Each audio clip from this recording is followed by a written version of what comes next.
Pretty simple. You go to the standings page of your favorite website, ESPN. Maybe you go to NFL.com. Maybe you use an app on your phone that tells you the standings. And it's pretty easy. When you go to the NFC West, you see the Arizona Cardinals there in first place. And I don't want to hear that there's a couple of teams tied at 4-4. No, based on tiebreakers, the Arizona Cardinals are a first-place team in the NFC West after their 28-27 win on the road in Miami yesterday. They have vaulted themselves into first place. And what came to fruition yesterday is everything that we had been talking about on the show in the lead-up to that game on Sunday. We only did 3 shows last week, but we spent a lot of time and we jammed in a lot of different segments talking about how important of a game this would be for this team on Sunday. That a win against Miami on the road in Miami with Tua returning would solidify what has been a really good stretch for this team. And what it would do is it would build that confidence. It would build that momentum. And that there was a decent chance. It was one of the few Schubert 6 plays that we won this past weekend. We have a good week in week 1 that we do this. Week 2, we come back here and we don't have a good week. We have to talk about it. Not a good week for the Schubert 6, but one of the ones we got right, and it was the underdog that we selected correctly. We picked the Cardinals on this show to win this football game.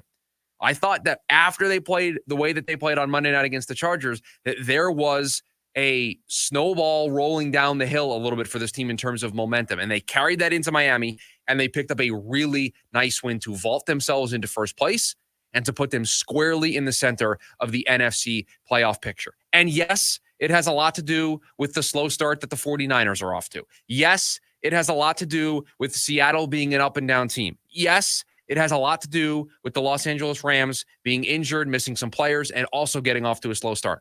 All of those things can be true. But the truest thing of them all, the Arizona Cardinals are the first place team in the NFC West.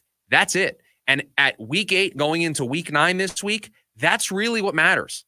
The context doesn't really matter because we're basically at the halfway point of the season and the Cardinals are a playoff team. So that needs to take over our thought process. That needs to take over the way we talk about this team because it's no longer a happy to be here, happy to be competitive late in the season. This team has a real chance for what they have done early in the season, who they have beaten, and how they have gotten here to 4-4. They have control of this division.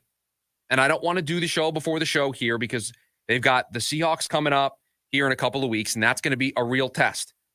But let's look at their next 2 games in particular.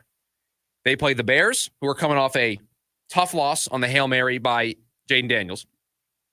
And then they play a Jets team who, by the time the Jets get here in 2 weeks, might not have the interim head coach. The GM might be gone. Who knows what other coaches might be fired? I mean, who knows what state the New York Jets are going to be when they come here in 2 weeks? So there is a chance here. We identified this part of the schedule. If this team was going to make the noise that they wanted to make in year 2 as a team, that they wanted to make in year 2 under Monty Ossenfort and Jonathan Gannon, if they wanted to take the steps to have us buy into what they are doing, again, it's easy to get the buy-in in year 1, but the year 2 buy-in, you got to start showing some results. And so far, even that it's only 4-4, it's only a 500 team, the results are there. This team is leading their division in large part because they beat the 49ers early in the year. They beat the Rams early in the year. They're on a 2-game winning streak that has been full of 2 different games that they won 2 different ways. We will get into that here throughout the course of the show. But we are talking about a team today on a Monday, just like we teased in the middle of last week, that is in first place in the NFC West and is a playoff team and would host a home playoff game. That's it. End of story. That's where the conversation starts and ends with this team. They have done enough in the first half to get them into a decent position. Now they have to, and this is players, this is coaches, this is the front office, this is ownership, this is everybody top to bottom as an organization. They have to look at the situation they find themselves in. Don't worry about how you got here. You are here. You are 4-4. You are right now a playoff team. What is this organization going to do from top to bottom, from bottom to top? What is this organization going to do to support where this team is at right now?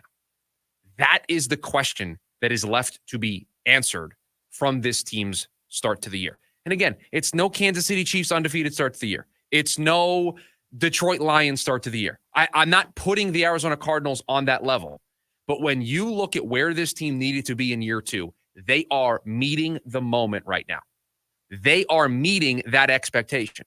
They need to continue to meet that expectation. And how can you not feel like this team is going to do that with the way they've played the last 2 weeks, with the way that they won on Monday night against the Chargers, with the way they had a fourth quarter comeback on the road as a West Coast team going east to play the early game in Miami?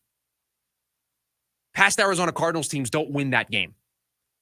And you all know the West Coast team going to the East Coast, playing that early 1 o'clock on the East Coast, but for us, the 10 o'clock start. They're sluggish.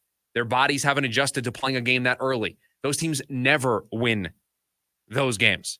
Those teams never win those games in Miami, where the weather is brutal.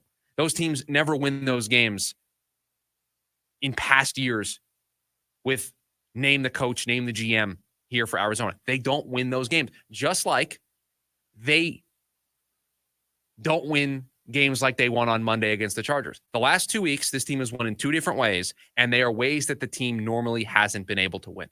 And that, to me, is the most encouraging thing. That, to me, is the bigger takeaway than the wins themselves. It's that they're doing it in different ways, which, again, goes back to something we said yesterday, and I want to reemphasize. This goes to show the buy-in that the players have with what the coaches are preaching.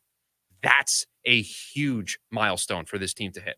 In year 2 of Jonathan Gannon, the players are still bought in.